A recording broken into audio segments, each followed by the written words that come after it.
Under a heavy police presence, crowds gathered on the Tunisian capital's main boulevard to protest against the president. Their anger's been growing since July, when Kais Saied suspended parliament and sacked the prime minister. 2 months on, there's still no parliament, no prime minister, and people here say no plan to improve their lives. Many of them were with the President Kais Saied when he announced the 25 July measures, but they are now against him because they say they were waiting for effective measures for the appointment of the new prime minister. Now, and they are shouting slogans against him. They shouted the slogan against tyranny and corruption. President Saied says his actions were needed to address economic stagnation and a poor response to the coronavirus. His critics are calling it a coup. And Saied tightened his grip on power on Wednesday, announcing he'd rule by decree and ignore parts of the constitution. But that constitution was a hard-fought product of the 2011 revolution that triggered the so-called Arab Spring. Protesters say the president, who's a constitutional law professor, is endangering the progress that's been made, calling his actions a betrayal of democracy. Tunisia's largest political party, Ennahda, is facing a crisis of its own. More than 100 party officials announced their resignation on Saturday, accusing its leadership of failing to counter Said's actions. It's quite clear that Tunisians are just fed up with the actual political elite or political sphere, the classic, let's say, political parties, after 10 years of following the revolution. I think that this will gain maybe more and more support, this protest, depending on the economic situation in the upcoming few weeks or months. Local and international human rights groups have condemned Said's actions, warning of a slide towards authoritarianism. But there have also been demonstrations in support of the president. Kais Saied has promised to uphold people's rights. But there are still fears here of a return to absolute one-man rule. Alexi O'Brien, Al Jazeera. All right, we're going to speak to Ahmed Galloul on the phone now. He's a member of the executive committee of the Ennahda party and is at the protests in Tunis. First of all, sir, can you just give me your impression of what's happening on the streets? What's the mood? Hi there, and thank you for greeting what's happening in Tunisia. Well, Mr. Kais Saied has spoken about legitimacy, and today we can say when we don't have democracy, democratic system, people will have to express their views on the street. And what is happening today is that we are, and the people of Tunisia, are defending their freedom. There are tens of thousands of people on the avenue. However, most of the roads leading and motorways leading to Tunis are being blocked.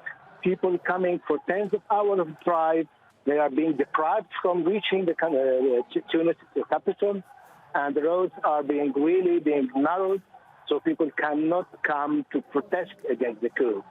However, the number which is here today, is quite big, that nobody can speak about it as tens of people getting on the street to demonstrate against the coup d'etat. Mr. Galloul, what are your demands of the president? Our demands are basic. We need to go back to the constitution. We need to go back to the rule of law. We need to go back to separation between powers, to the independence of the institution of the state. We are a democracy, and nobody has the right to break this system, break this democratic system. If one wants to give the people the right to express themselves, there is no way other than democratic means and tools. And what do you think will happen if your demands are not met? Well, right now, something has happened in the country, and people are starting taking the street as a means of expressing their views. This means that the public sphere, and this means that Mr. Kais Saied is in a total isolation from the Tunisian people. I cannot see any way but one way, that is going back to constitution, going back to democratic institutions. Otherwise, we are going into a very dumpy road in which we fear that our country will not be able to secure food to the people of the country, to the people of Tunisia. And I don't think that Mr. Kais Saied will be able to deliver or to govern in the way he wants to. So he will have to, if there are tens of thousands today, tomorrow there will be hundreds of thousands. Ahmed Galoul, we appreciate your time and speaking to us. Thanks very much indeed. That's the situation there in Tunis. Let's speak to Jamal Ashal now, who's an expert on this, really. You've reported from Tunisia many, many times, including during the Arab Spring. So, Jamal, what's your sense of what's happening here, and how representative is what we're seeing of the national sentiment? I mean, it's representative in the sense that it shows there is widespread opposition to the president and to his decisions. Obviously, in democracies, the best form to judge representation is through elections.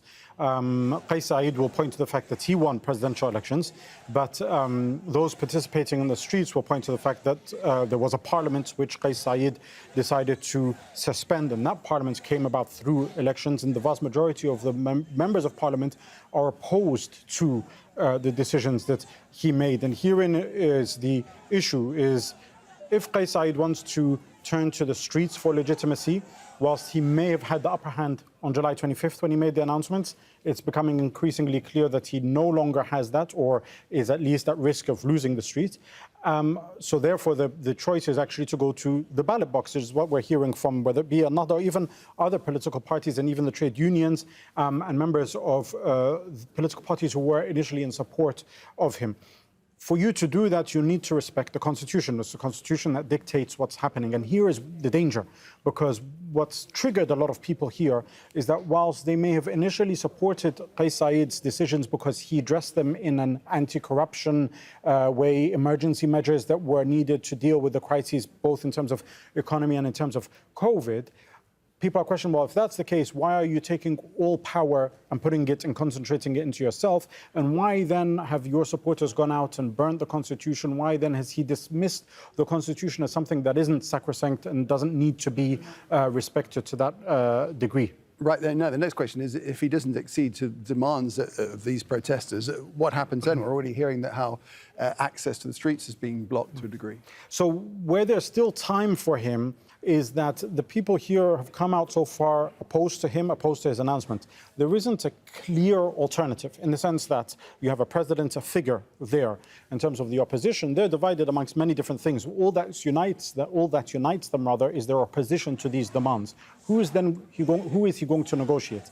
Tunisia had set a model for other Arab Spring countries in the pluralism that it embraced through governing through the Troika, which included different political factions, the trade unions and so forth. He's done away with that in terms of his single-minded approach. If he's able to convince people to come to a negotiating table and discuss, that could be a solution. But I think when we're looking at this, it's still a bit early to talk about real pressure being hyped up on him. He will be very much aware of this. But when I was listening into one of his speeches just 48 hours ago, where he said that, you know, he was continuing with his decisions and the path that he had chosen unabated, he doesn't really care what's going to happen and he's going to continue fervently. That was not the rhetoric of somebody who felt under pressure. Either he's in denial, and that could be the case, by the way, because Nick, looking at Tunisian state TV, which obviously he's running, it's not even showing these protests. So he could be very much hoping that he can ignore this and it goes on. But there's a lot of people, both internally in Tunisia and externally, who are watching this. You're talking about European countries. There were the ambassadors of which went and met him and put pressure on him. You're talking about now sound coming from Washington and pressure on the Secretary of State there to intervene. So if these protests continue for another day or two or three, there could be a hype up and pressure on the president to actually change his course. Right, and then we look also at what the security forces are doing, what's happening. They're going to be key because he used them in his announcement for what his opponents call a constitutional coup, what he calls extraordinary measures, where he made that announcement with the generals of the military and the police sitting around the table with him.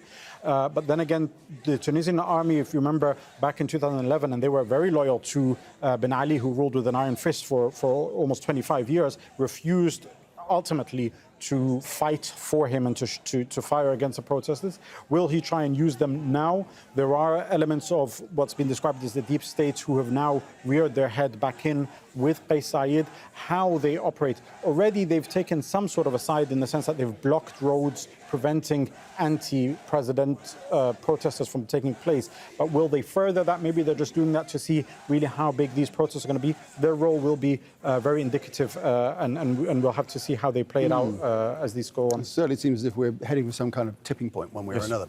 Jamal, thanks for that. Thanks very much indeed, Jamal Ashal there.